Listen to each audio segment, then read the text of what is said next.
This controller right here has a screen built into it. It is a Nintendo Switch controller that has a 2-inch full color screen right in the middle. We are gonna unbox it today. We're gonna take a look at it. This thing is called the Manba 1. This is by the same company. I did a video about a grip that I liked a lot better than the Nitro deck. I got a lot of flack for that because apparently they sponsored the video and I didn't tell anybody. That's not actually what happened. I just happened to like the grip. But they reached out, they sent this. We're gonna take a look at this thing. It's got a screen. It doesn't do exactly what you think it does, but it seems to do a lot.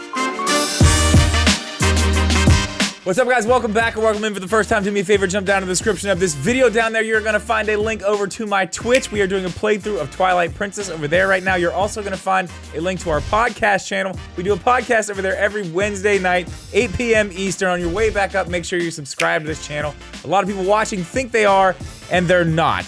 All right, we're gonna do things a little bit differently. I've got my camera set up here. You know, I do a lot of this stuff where I kind of just go over the features and all that stuff in these videos. So we're gonna do it a little bit more of an unboxing style, so you can see, you know, the full presentation. We got a little bit of a glare there because of where the camera's at. Once we get it out of the box, it's gonna look good. But I mean, the packaging's pretty nice.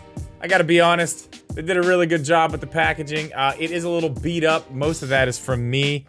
I did step on it accidentally, but it's fine. It's not gonna hurt the controller. It just bent the box slightly. All right, so let's open it up. Obviously, we're gonna have some stuff fall out here. We'll get to that in a second. Let's see. In the back, you've got basically your instructions on how to set this thing up. That's, you know, pretty standard stuff there. We've got a set of extra sticks. These are gonna be the taller sticks, and yeah, these do have the metal rings around them. Let's open these up and check them out. Wow, those are really tall. Those are extremely tall sticks. All right, so we got those. We've got the controller itself, which they sent me the white version, and it's got a clear front panel on it, but we're gonna talk more about those panels here in a minute. But something else this does come with, which I love, is the charging dock. You actually get it with the controller. You don't have to buy it separately. You can see it right there. It's got their little logo on it. USB-C on the back. It also comes with this USB-C cable, so you're gonna be able to hook it up to whatever to charge it as soon as you get it. That's nice. Let's see what it looks like on the stand. Oh yeah, looks good. Looks nice on the stand. I mean, it's a good-looking controller. I do like the transparent front plate. We'll talk about that right now. They are gonna be releasing front plates for this controller. They're gonna have yellow, blue, red, whatever. They're probably gonna have a bunch of different styles, different designs. This is the clear one. It comes with the white controller. So the back of this is white. There's a black controller. That's gonna come with the black front, but you can change them out. They are just magnetic. Let's go ahead and take this off and see what they look like. Oh, it's on there. That's one thing about the magnetic ones. Sometimes they move around when you're playing, and I'm gonna test that out. I'm gonna actually kind of pause the video and go play with this thing and see how it is, but you can see right there, that's basically what you're looking at for the front plate. That is pretty cool. It seems to be held in there pretty well. When I do see something on here, I see something on here that's a problem already. This is marketed as a Switch controller first. It's the first thing they list when it says what it's for. But it says for Switch, PC, iOS, Android, and Steam Deck. So that's what it's gonna work with. It's got the buttons backwards. It's got the B, the A, the X, the Y. That is not the way that it's supposed to be set up for a Nintendo Switch. I don't know why these companies keep doing this. They're gonna make it for the Switch. They need to have the buttons in the right place. I'm not happy about that. I know a lot of people don't really care about that. It's not a huge deal. That's just something that does bother me. So I have to mention it. Let's go ahead and peel off the, oh God. Okay, take two. Let's try to peel off the plastic here. How many pieces of plastic are on here? 2? There are several pieces of plastic. It looks like this one's more of like a screen protector. We're gonna take that off too, because I wanna see what this thing actually looks like. All right, so I'm gonna go ahead and turn it on. I'm gonna hook it up to the Switch. All right, let's turn it on. It does have an on-off switch in the back here, right in the center. You just flip that. We haven't gone over the back yet. It does have a lot of stuff going on here. Since we're back here, I'll go ahead and talk about it. It does have lockable triggers. You can have them go all the way down like this, or you can hit the little locks back here. And it goes about halfway down, so there's that. Another thing that's going on here that I don't like, and I don't know what's going on. This is very strange. It says it's connecting. You can see here, it's got some LEDs on the side. But this one, I don't know if the camera picks it up, but it is, it's flickering, and it doesn't look like it's the right colors. That's a problem. This one's definitely flickering, and this one is not. This one looks good. This one on this side, not so much. All right, let's go to the home menu on this thing. I don't know if you can see the screen. I may have to do some other shots where you can actually see this thing, but I mean, it works. Very interesting. What is this? Okay, let's see. Settings. We'll hit start. Okay, and it's got default button config. Okay, so you can configure all the buttons on here. So you can change all the buttons right in the screen here. You're probably having a little bit of trouble seeing that. I'm gonna try to make, so you can change the buttons right there. You can do stuff with the joysticks, the vibration. You can see here there's options for the mode and to pair. We'll go to mode. You have to hit the start button right here. So you can change it from Switch to PC to Android, whatever. We have it on Switch right now. It's obviously where we need it. So we'll press what? Start. Now, screen/LED is also an option, and I want to hit that. Okay, so you can turn the screen all the way up, all the way down. I did just turn it all the way up. You'll probably be able to see it a little bit better now. Right, so the colors you're gonna see, this is the side that's not right. This one's solid. This one looks like it's got a short or something in the side. There, you can really see it. That's supposed to be blue. That's supposed to be blue. I have it on the blue setting. Strike one, we got a bad LED over here. Something's going on with that. That's just quality control. A lot of these overseas third-party companies, that's like their main problem is quality control. The fact that this came out on a review unit to someone who's gonna be talking about it on the internet and it's still messed up, that's, you know, it happens. I know it's not the end of the world. We're gonna go ahead and turn those off. There is a menu to turn those on and off all the way, so we're gonna turn them off for now, but it's gotta be a strike, because that's not good. All right, let's go back to pair. It is pairing. I have a switch set up right here, ready to accept it. Still waiting. I wonder if there's anything in here that says we have to do something different. Yeah, I'm not sure what's up here. We got a battery signal. We've got it on switch.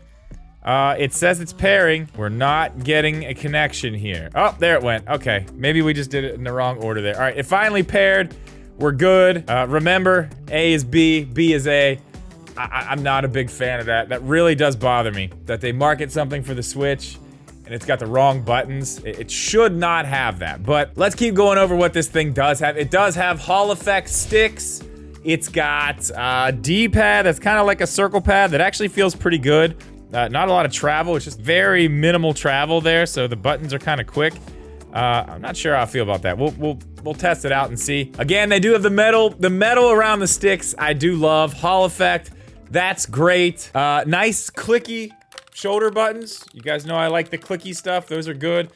These are fine. The fact that they have stops is cool. They do have 4 programmable buttons on the back, and you do that all through this menu. So you're not gonna be doing any weird button combinations or holding any button down or anything like that. You just kind of bring this menu up, if I can figure out how to do it. You hold the home button for 3 seconds, that's it. So in settings here, I do want to check something else out. I want to see what it says about the joysticks. What can you do with the joysticks? Okay, so there's different settings for the joysticks here too. You have default, you have immediately, you have delay, and you have high performance. So I'm guessing the high performance has 0 dead zone. I don't know why you would want a delay. That's a weird option to me. I don't know why that's there. All right, other quick things to talk about with this controller. It's got rumble. It's got the 6-axis gyro, so it's gonna have all the same stuff that any other controller at this point has. It feels very nice. I have to say, other than that LED going bad and the buttons being in the wrong place, it feels very, very nice to hold. Now, I'm gonna put this video on pause. I'm gonna use this thing for a little bit, and I'm gonna let you know how it plays, how the buttons feel, how the D-pad is, all that stuff. If there's anything weird, I'm guessing it's gonna be fine, but we'll be right back. All right, it's the next day. I have some thoughts. I've got some good news and some bad news. The good news is, this controller is actually very comfortable to use. I would say the only thing I don't like about the way it feels to use is the buttons. The A, B, X, Y buttons are a little bit stiff. They are very stiff, actually. That's not really how I like my buttons to feel. It's not a huge problem. I usually like them somewhere in the middle. These are very stiff. Other than that, it feels great to use. The back buttons are placed pretty nicely. The menu is actually pretty helpful if you use the back button, and it's actually helpful for something else this controller has a major problem with that I'm not happy about, but you can have different settings. So you can save button mappings and whatever you have back here, that mapped, you can save it to 3 different settings. Actually 4. There's the default, there's setting 1, setting 2, and setting 3. So you can have all that stuff saved and you can change the vibration, the way that the joysticks feel, and I did put them in high sensitivity mode to play Fortnite. It's basically 0 dead zone. They feel good. Like I said, the controller's very nice to use. It feels good. It's got a nice weight when you're holding it. The trigger stops on the back, very nice. The charging dock, also nice, and I did find this as well. I didn't mention this before, but it does have a 2.3 gigahertz dongle in the bottom. It doesn't plug into it, so it's not gonna be a pass-through if you're charging, but it does have it in there, so you can put that into a PC and have that set up like that. So you can do Bluetooth, wired, you can do the 2.4 gigahertz connection. So you've got 3 ways to connect it there. D-pad's a little weird. It's very light to the touch, so you don't really have to do a lot to get it to go. It works fine, it's also kind of stiff. Buttons are a little stiff on this one. The faceplate stays in place, you don't have to worry about that moving around. I know the Power A, when you use that one, they're high-end controller that has the swappable faceplates. If you grip on it a little bit, it does tend to move around. Even these, the MobilePad Joy-Cons, they do that as well a little bit, but this faceplate stays in place. It doesn't move at all. It actually clicks in place a little bit up on the top, so you don't really have to worry about that moving. The big problem with this controller, it is marketed as a Switch controller. I mean, a lot of controllers do the whole, we work on PC, we work on Android, iOS, but this is a Switch controller. That's how it was marketed to me to show you. It's got the buttons in the wrong place. The B, the A, the X, the Y, they're in the wrong place. And I said this in the last video because the last controller had the same problem. It was more marketed as a multi-platform controller. This is marketed as a Switch controller. It says it does other things, but when they list everything, Switch is first. They actually, I don't know where their head was at when they did what they did inside of this controller.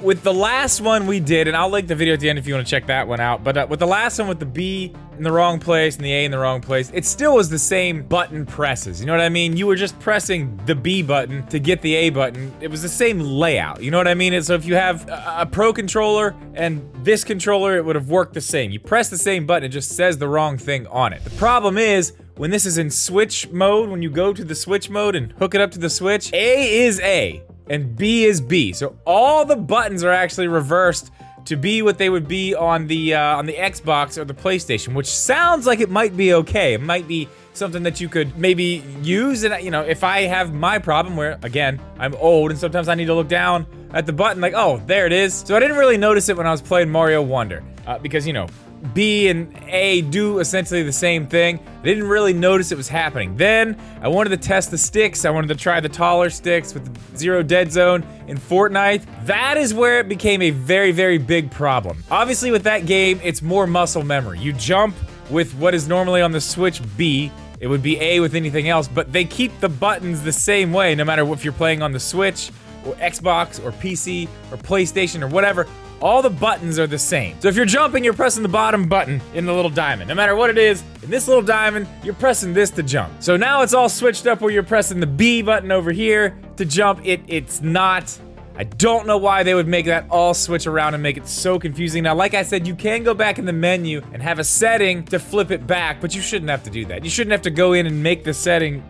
It's just, if you're making a Switch controller, make the buttons say what they're supposed to say. Or you could do what the Golly Kick controller did. The KK3 came with an extra set of buttons and a little set of tweezers. You could pop them out. I just don't think if you're marketing something as a Switch controller, it should have the buttons in the wrong place. That does bother me a lot. The fact that this has that problem, it's a no for me. I don't recommend this. It came with a busted LED light as well. I just wish that they would have just put the buttons on there the right way, or make a separate version for the Switch. A lot of companies do that too. They have a PC version and a Switch version. 8BitDo does that. They have a PC version of this controller right here. We talked about it in the last video. They have a PC version with the buttons in the right places.